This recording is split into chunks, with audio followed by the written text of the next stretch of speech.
सूत्रों के हवाले से बड़ी खबर आ रही है। संविधान से इंडिया शब्द को हटाने की तैयारी की जा रही है। विशेष सत्र में विधेयक ला सकती है केंद्र सरकार, सूत्रों का दावा। इससे जुड़े प्रस्ताव की तैयारी जारी है। हाल ही में आरएसएस प्रमुख मोहन भागवत ने कहा था कि हमारे देश का नाम भारत रहा है। भागवत ने इंडिया की जगह भारत बोलने का आग्रह किया था। मॉनसून सत्र में बीजेपी राज्यसभा सांसद नरेश बंसल ने इंडिया शब्द को हटाकर भारत का इस्तेमाल करने की मांग की थी और अब इस पर तैयारी हो रही है। सूत्रों के हवाले से बड़ी जानकारी आ रही है कि संविधान से इंडिया शब्द को हटाने की तैयारी की जा रही है। देश का नाम भारत भी है, इंडिया भी कहा जाता है, लेकिन इंडिया शब्द को देश के संविधान से अब हटाने की तैयारी की जा रही है। तो इससे पहले आरएसएस प्रमुख मोहन भागवत ने भी आग्रह किया था कि ये देश भारत है, ये प्राचीन काल से भारत नाम हमारे देश का है। इंडिया शब्द पर उन्होंने आपत्ति जताई थी और अब सरकार द्वारा ये तैयारी की जा रही है कि इंडिया शब्द को संविधान से हटा दिया जाए। हमारे सहयोगी राजीव तिवारी इस खबर पर लाइव जुड़ चुके हैं, सीधा उनका रुख करेंगे।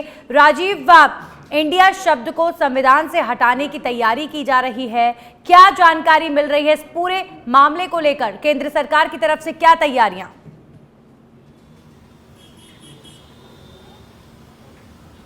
बिल्कुल, देखिए, सरकार के तरफ से जो विशेष सत्र बुलाया गया, संसद का जो विशेष सत्र बुलाया गया है 18 तारीख से लेकर के 22 तारीख तक, इसमें 5 बैठकें होंगी और 5 दिन बहुत ही महत्वपूर्ण है। जो जानकारी मिल रही है कि सरकार इस बार तैयारी में यह है कि विशेष सत्र में इंडिया शब्द को संविधान से हटाने के लिए विधेयक लाया जाए और बताया जा रहा है कि सरकार इस तैयारी में जुटी हुई है। तमाम जो इसके पेपर हैं वो तैयार किए जा रहे हैं, पूरी एक टीम काम कर रही है, जो सूत्रों से जानकारी मिल रही है।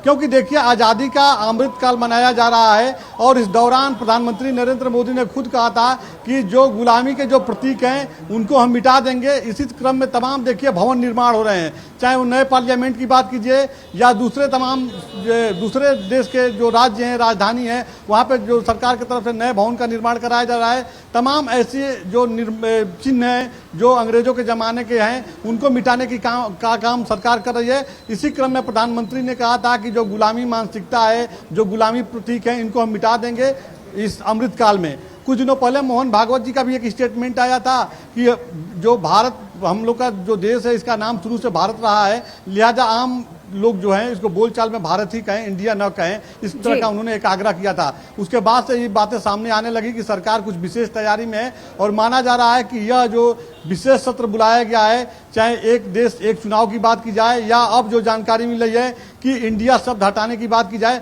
सरकार इस पर काम कर रही है तेजी से और इंडिया शब्द हटाया जा सकता है, संविधान से हटाया जा सकता है। बिल्कुल राजीव, लेकिन यहाँ पर टाइमिंग्स की हम जरूर बात करेंगे कि अभी हाल ही में एक गठबंधन तमाम विपक्षी पार्टियों का बना जिसका नाम INDIA रखा गया, इंडिया रखा गया, और इसी टाइमिंग को ही अब केंद्र सरकार चुन रही है। चूंकि ये एक जनरल स्टेटमेंट लगातार प्रधानमंत्री देते हैं कि गुलामी के तमाम प्रतीकों को हटा देंगे, तो ये जो शब्द इंडिया है, अब इसे लेकर ये टाइमिंग चुनी गई है जब विपक्ष ने भी अपना नाम इंडिया रखा हो।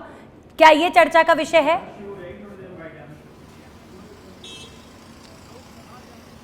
देखिए, बहुत सी ऐसी चीज होती हैं जो बहुत ही गोपनीय रखने के बाद भी जो है वो आउट हो जाती हैं, बातें सामने आ जाती हैं। तो क्या माना जाए? देखिए, एक सवाल ये भी खड़ा, बिल्कुल सही कहा आपने, क्या वजह रहा कि विपक्षी जब गठबंधन बना तो उसका नाम ही जो है इंडिया रखा गया? यह भी सवाल है। तो क्या ये कोई पॉलिटिकल स्टंट है विपक्ष के? क्या इसकी पहले से जानकारी थी कि सरकार इस कदम उठाने वाली है?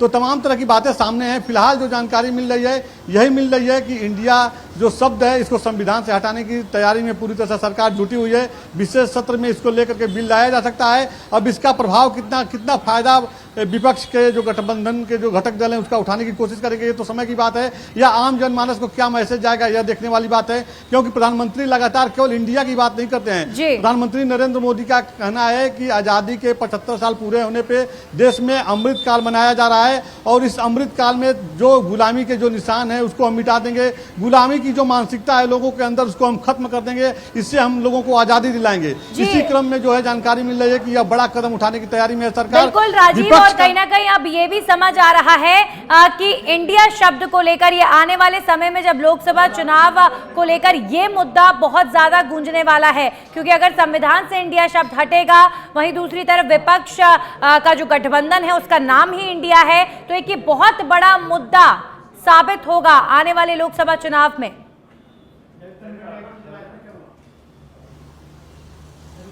बिल्कुल, देखिए लोकसभा चुनाव की बात कीजिए या जो 5 राज्यों में विधानसभा होने वाले हैं उनकी बात कीजिए, विपक्षी पार्टियां लगातार सरकार के जो कदम है उसकी क्रिटिसाइज कर रही हैं, आलोचना कर रही हैं और करती रहती हैं। इसका प्रभाव जनता पर कितना पड़ता है या तो चुनाव में पता चलेगा। फिलहाल सरकार के हिसाब से जो सरकार ने अपना जो रोड मैप तैयार किया है, सरकार को लगता है कि जो गुलामी के जो प्रतीक हैं, गुलामी की जो मानसिकता है या तमाम जो चीज़ें जुड़ी हुई हैं गुलामी की जो रास्ता है, अगर उसको हम मिटाते हैं तो जनता, आने वाली जो पीढ़ी है, जो खास करके जो युवा वर्ग है, उनके ऊपर एक पॉजिटिव असर जाएगा और वह भारतीय जनता पार्टी की जो कार्यप्रणाली है उसको लोग पसंद करेंगे। और युवाओं को जोड़ने के लिए खास करके भारतीय जनता पार्टी देखिए लगातार इस रोड मैप पे चल रही है कि देश के जो युवा हैं वो भारतीय जनता पार्टी से जुड़े, उनका विश्वास जीता जाए कि उनके लिए सरकार क्या कुछ कर रही है, इस तरह को लेकर के, इस तमाम चीजों को लेकर काम कर रही है। लेकिन राजीव, एक बात जरूर कहनी होगी कि यही खासियत मोदी सरकार, केंद्र सरकार की नजर आती है कि अचानक से कोई ना कोई इस तरीके का डिसीजन लेते हैं जिससे पूरा देश चौंक जाता है। कई तरीके के जो डिसीजन इस तरीके के रहे हैं केंद्र सरकार के, और अब अचानक से ये फैसला, ये भी हैरान करने वाला होगा।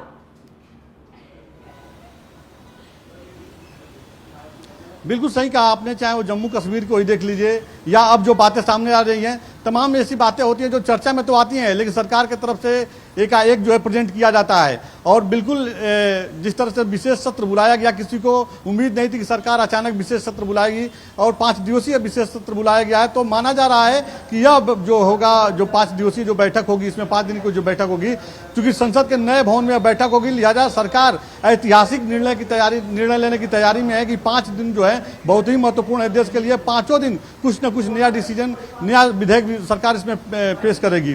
तो देखना होगा कि विशेष सत्र में क्या कुछ सरकार कर रही है। फिलहाल जो जानकारी मिल रही है कि देखिए, चाहे वो संविधान से इंडिया शब्द हटाने की बात की जाए या एक देश एक चुनाव कराने की बात की जाए या महिला आरक्षण की बात की जाए या यूनिफॉर्म सिविल कोड की बात की जाए, ये 4-5 ऐसे महत्वपूर्ण मुद्दे हैं जिनको सरकार बिल्कुल उम्मीद है। और राजीव, ये भी उम्मीद, क्योंकि केंद्र सरकार जिस तरीके से सरप्राइज देश के लोगों को देती रही है, तो ये भी उम्मीद है कि 5 मुद्दों पर हो सकता है ना 5 दिनों में, विशेष सत्र के 5 दिनों में 5 महत्वपूर्ण डिसीजन इन 5 मुद्दों को लेकर ले लिए जाए।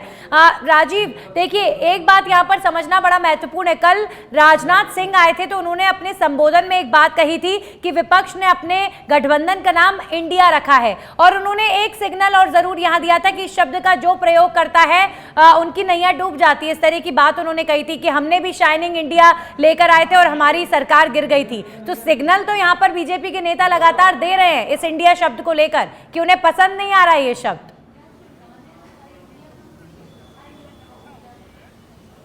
बिल्कुल, देखिए इस बात से इनकार नहीं किया जा सकता है। जब सबसे बड़ी बात यह है कि देखिए कुछ दिनों पहले आरएसएस प्रमुख मोहन भागवत ने ही लोगों से, देश के लोगों से आग्रह किया था कि जो है इंडिया शब्द का प्रयोग न करके भारत कहिए आप लोग, क्योंकि हम लोग भारतीय हैं। भारत, चूंकि हम लोग का जो पौराणिक मान्यता है, जो देश का नाम भारत है, इसकी एक खासियत है, चूंकि परंपरा चली आ रही है, भगवान राम के वंशज का नाम था भरत, उसके आधार पर जो है भारत का नाम पड़ा। तो तमाम चीज़ें जुड़ी हुई हैं, ये तो आध्यात्मिक बातें हैं। फिलहाल बिल्कुल आपने सही कहा कि जब बीजेपी जब सत्ता में थी, एनडीए 1, एनडीए 2, एनडीए 1 की जब सरकार थी, फिर चुनाव जब हुआ था, उसके बाद शाइनिंग इंडिया का जो नारा दिया गया था, तो बिल्कुल राजनाथ सिंह ने कुछ सोच समझ के ही कहा होगा, क्योंकि पार्टी के वरिष्ठ नेता है और लंबा उनका संसदीय अनुभव रहा है। तो अब उनके बातों का कितना प्रभाव पड़ेगा विपक्षी गठबंधन पे, ये तो समय की बात है। फिलहाल सरकार की तरफ से जो निर्णय लेने की तैयारी जो चल रही है, जो सूत्रों से जानकारी मिल रही है कि पूरा जो बिल जो है वो तैयार किया जा रहा है, विधेयक पूरा तैयार किया जा रहा है, इसके लिए पूरी एक टीम लगी हुई है।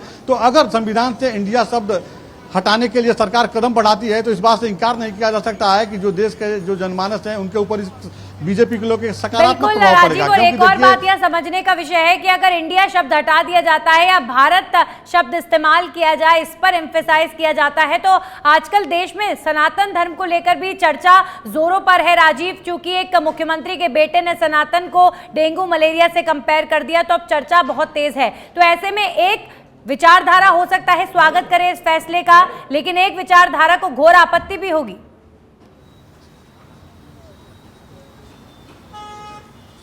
बिल्कुल इस बात से इंकार नहीं किया जा सकता। इस पे विपक्षी दल हैं या कहिए कि जो दक्षिण भारत के जो राज्य हैं इसकी प्रमुखता से इसका विरोध करेंगे, क्योंकि शुरू से देखा जाए, इतिहास देखा जाए तो देखिए जब मातृभाषा हिंदी रखा गया था उस दौरान भी बहुत ज्यादा विरोध हुआ था, और अब जो है भारत रखा जाएगा तो इस बात से इंकार नहीं किया जा सकता है। जिस तरह से साउथ के जो मंत्री हैं तमिलनाडु के, जो इन्होंने सनातन पर जो बयान दिया है और उसका जिस तरह से तमाम विपक्षी दलों के घटक दल सपोर्ट कर रहे हैं, इसको भारतीय जनता पार्टी ने बड़ा मुद्दा बना लिया है। और देखिए यहाँ पे चूंकि सनातन बाहुल्य देश है, हिंदुत्व के ज्यादा लोग हैं, तो ऐसे में कहीं ना कहीं इसका बैड इफेक्ट पड़ सकता है गठबंधन पे, विपक्षी गठबंधन पे जी। क्योंकि लगातार इस चीज को कांग्रेस पार्टी की बात कीजिए या दूसरे उसके जो घटक दल है उसकी बात कीजिए, लगातार बिल्कुल राजीव, तो जो चुनाव माहौल बना जैसे हुआ पास आते जाएंगे इस तरह के मुद्दे, चर्चा के विषय लगातार और बढ़ते जाएंगे, और ये जो शब्द है इंडिया, अगर इसे सरकार हटा देती है संविधान से तो उसके बाद देश में एक बार तो घमासान जरूर छिड़ेगा, क्योंकि विपक्ष ने तो अपना नाम इंडिया ही रखा है। और देखते हैं अब आगे क्या होता है। शुक्रिया आपका तमाम जानकारियों के लिए राजीव।